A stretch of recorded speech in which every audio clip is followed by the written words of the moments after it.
आज कैलाशनाथ जी का मन बहुत उदास था। वो अपने कमरे में अकेले बैठे हुए थे।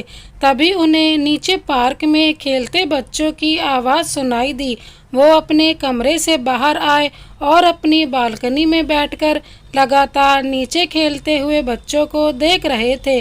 बच्चों की अटखेलियाँ उनका मन लुभा रही थी।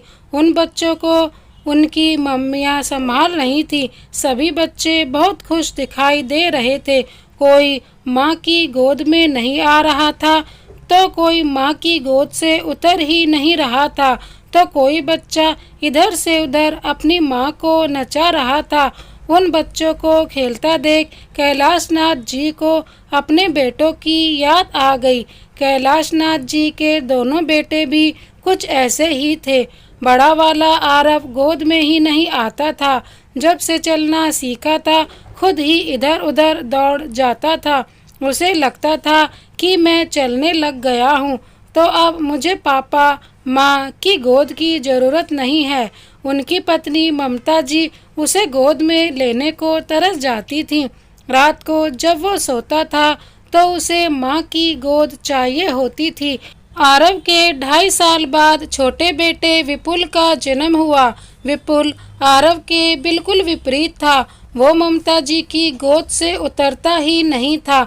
हर समय वो गोद में चिपका रहता था। उनकी पत्नी ममता जी को घर का काम करना भी मुश्किल लगता था, और उस जमाने में काम वाली बाई भी घरों में ज़्यादा नहीं आती थी। मध्यम वर्गीय परिवार में पत्नियां घर पर ही रहकर घर और बच्चे संभालती थी। इसी में ममता जी पूरा दिन निकल जाता था।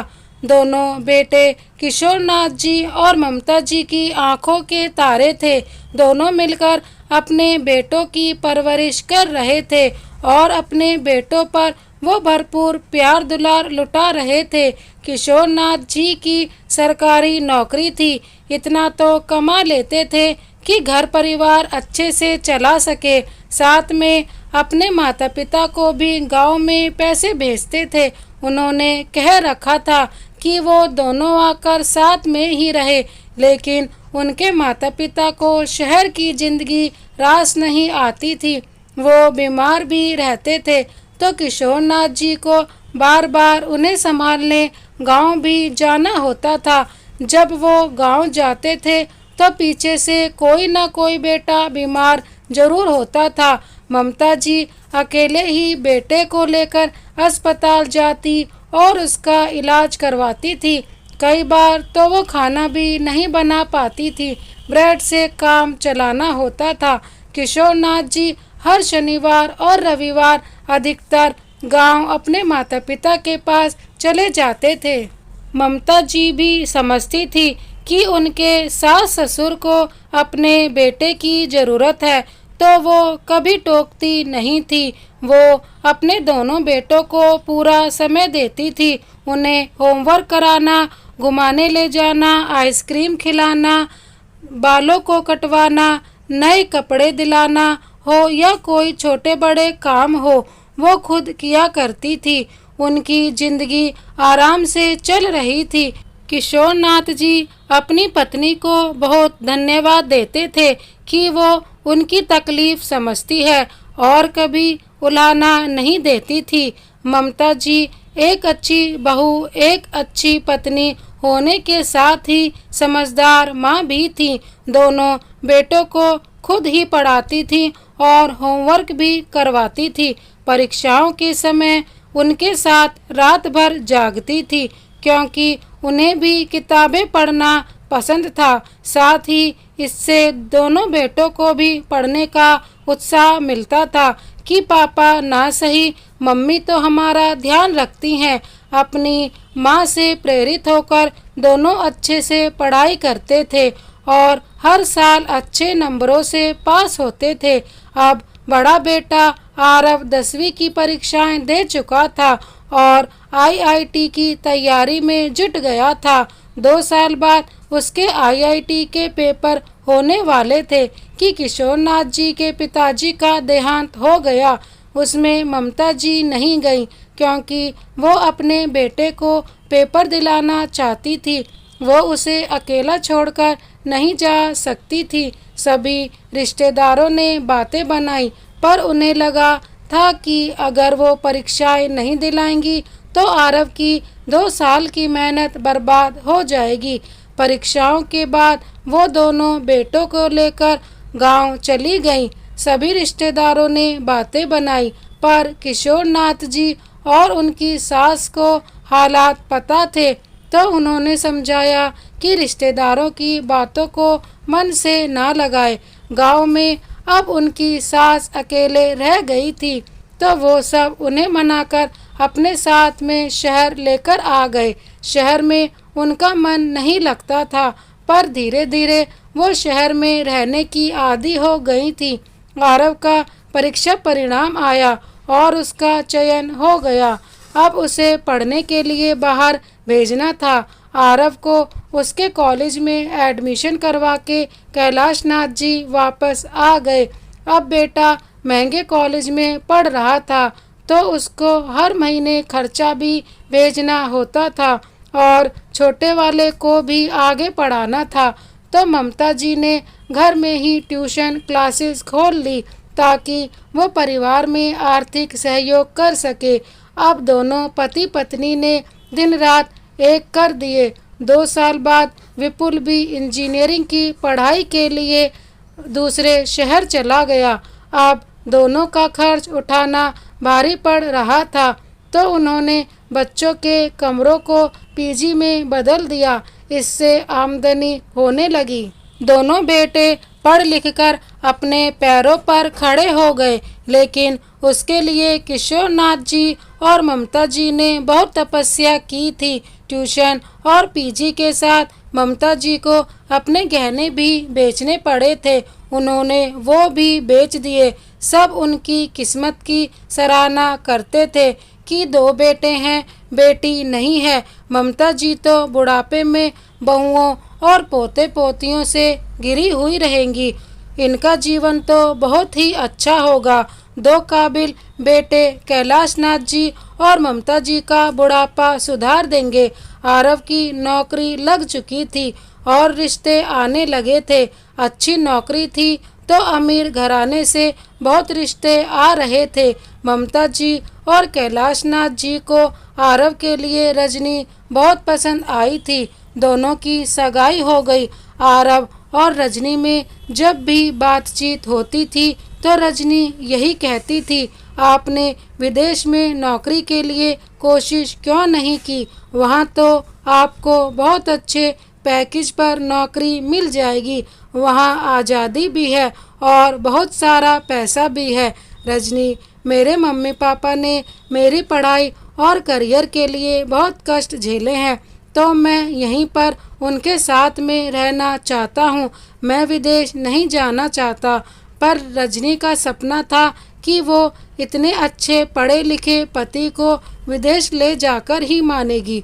रजनी और आरव की शादी हो जाती है। दोनों एक दूसरे से बहुत प्यार करते हैं, पर रजनी रोज आरव को किसी न किसी बहाने विदेश के सपने दिखाती थी।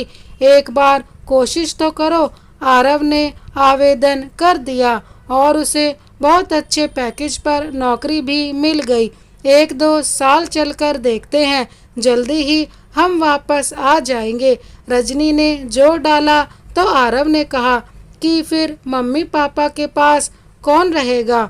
मम्मी पापा के पास विपुल भैया हैं। हम 1-2 साल बाद वापस आ जाएंगे।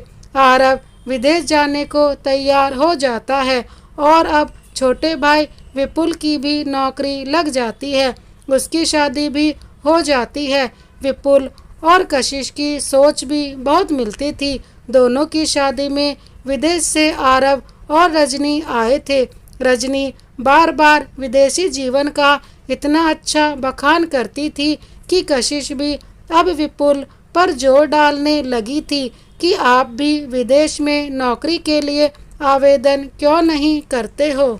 कशिश, भैया भाभी पहले ही मम्मी पापा दादी को छोड़कर चले गए हैं, फिर मैं भी चला जाऊंगा तो ये लोग भी तो अकेले किसके सहारे रहेंगे? विपुल, तुम्हारे मम्मी पापा अभी स्वस्थ हैं, अपना काम खुद करते हैं। हम भी 2-4 साल अपनी जिंदगी जीकर जाएंगे। जब भैया भाभी जी सकते हैं तो हम क्यों नहीं वहाँ का जीवन जिए। कशिश के दबाव में आकर विपुल भी बाहर चला जाता है। वो लोग दुखी मन से छोटे बेटे बहू को विदा करते हैं। अब घर में कैलाश नाथ जी, उनकी मम्मी और ममता जी ही रह जाते हैं। ममता जी अपनी सास की बड़ी सेवा करती थी और उनके आराम और खान पान का पूरा ख्याल रखती थी। कैलाश नाथ जी भी अपनी माँ के लिए बहुत करते थे। उनके पैरों की रोज मालिश करते थे, उन्हें खुद दवाई देते थे, अपने हाथों से खाना खिलाते थे। एक रात उनकी माँ सोई तो सुबह उठी ही नहीं। भारी मन से उन्होंने माँ को विदाई दी। दोनों बेटों को फोन किया पर दोनों बोले, पापा विदेश से आना इतना आसान नहीं है और साथ में आने जाने का भी किराया लगता है। आरव ने कहकर फोन रख दिया। पापा मैं आ जाता पर आकर क्या करूँगा, अब तो दादी रही नहीं। जो क्रियाक्रम करना था वो आपने कर ही दिए हैं। मैं दादी को यहीं से श्रद्धांजलि दे दूंगा, विपुल ने भी कह दिया। अब ममता जी और कैलाश जी को महसूस होने लगा था कि उनके बेटे उनसे दूर चले गए हैं। उनके विदेश से वापस आने की कोई उम्मीद नहीं थी। बड़े बेटे आरव ने वहीं घर ले लिया तो छोटा बेटा विपुल भी वहीं का हो गया था। हफ्ते 10 दिन में वो फोन पर बात कर लिया करते थे। कभी आने को नहीं कहते थे और ना ही 2 पैसे भेजते थे।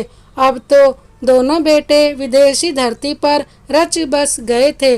जब रजनी गर्भवती हुई तो ममता जी ने आरव को इतना बोला कि वो बहू को डिलीवरी के लिए यहाँ पर ले आए, पर आरव ने कहा, मम्मी हमें अब यहीं रहना है, डिलीवरी यहीं पर होगी तो इस देश की नागरिकता आसानी से मिल जाएगी, वरना बाद में बच्चों को परेशानी होगी।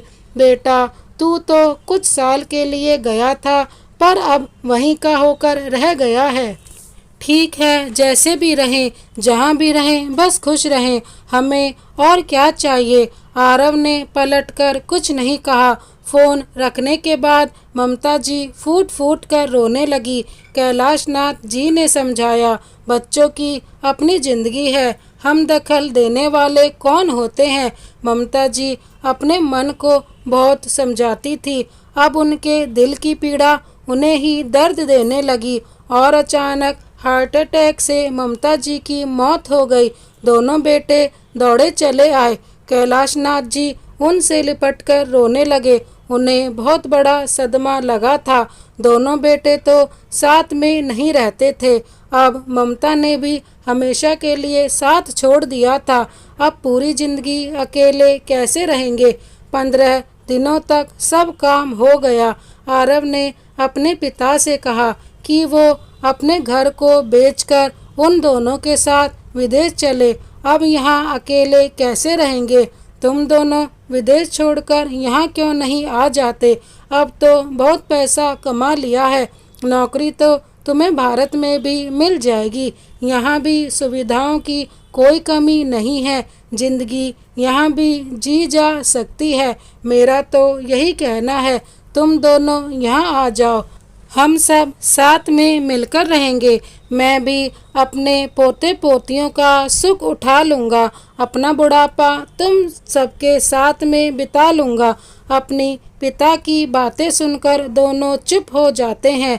फिर आरव बोलता है, पापा जब दादा दादी गांव में थे तो आप तो कभी गांव में जाकर नहीं रहने लग गए थे। नौकरी तो आपने शहर में ही की थी। दादी जी भी तो दादाजी के जाने के बाद शहर रहने आई थी। हम सब गांव में जाकर तो नहीं रहने लग गए थे। हाँ पापा, भैया ठीक ही तो कह रहे हैं। हम भी अपनी विदेश की नौकरी छोड़कर यहाँ एकदम से आकर नहीं रह सकते हैं। आप जैसे गांव में नहीं रह पाए थे, वैसे ही हम भारत में आकर अब नहीं रह पाएंगे। विपुल ने आरव का साथ दिया। हाँ बेटा, तुम सही बोल रहे हो। मैं गांव में जाकर नहीं रह पाया, इसलिए हर शनिवार और रविवार अपने माता पिता से मिलने जाता था, और जो नौकरी मैं शहर में करता था, अगर वो ही नौकरी गांव में होती तो जरूर हम सब वहां जाकर रह लेते, पर घर चलाना भी तो जरूरी था। मैंने अपनी इतनी सी नौकरी में 2 घरों का खर्चा चलाया। शहर में हम रहते थे और गांव में अपने मम्मी पापा को पैसे भेजता था। तुम दोनों मुझे बात बना रहे हो। मैंने अपनी पत्नी और बच्चों को भी संभाला और माता पिता की भी बहुत सेवा की थी। मैंने सेवा भी की और पैसा भी भेजता था। तुम दोनों की कंपनी तो भारत में भी है, पर तुम दोनों की पत्नियां यहाँ आकर रहना ही नहीं चाहती हैं। मैं भी वहाँ तुम लोगों के साथ नहीं रहना चाहता। दादी जी अपने ही देश में थी। मैं तुम दोनों की तरह अपना देश छोड़ना नहीं चाहता हूँ। यहीं पर जन्मा हूँ तो इसी मिट्टी में भी मिल जाऊँगा।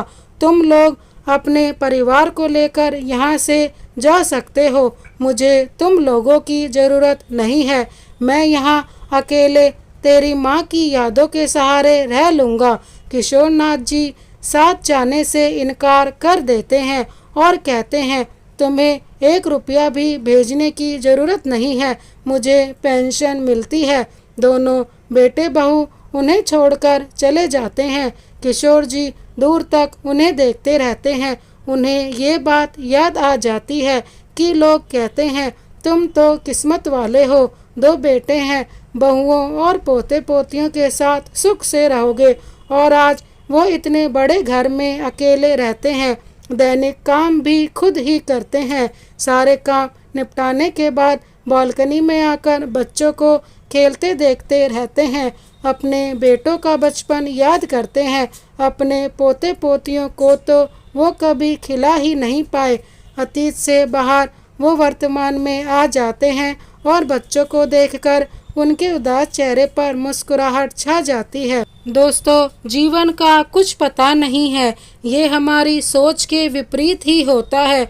लोग बच्चों को पालते हैं, पढ़ाते हैं कि वो हमारे साथ बुढ़ापे में रहेंगे, पर बच्चे विदेश चले जाते हैं। माता पिता विदेश नहीं जाना चाहते, बच्चे विदेश से आना नहीं चाहते, इसलिए सबको अकेले ही परिवार से दूर रहना होता है। इस कहानी के बारे में आपकी क्या राय है, हमें कमेंट बॉक्स में ज़रूर बताएं। इसी तरह की कहानी देखने के लिए हमारे चैनल को सब्सक्राइब कर बेल आइकन को प्रेस कर दीजिए। Thank you so much. Vande Mataram.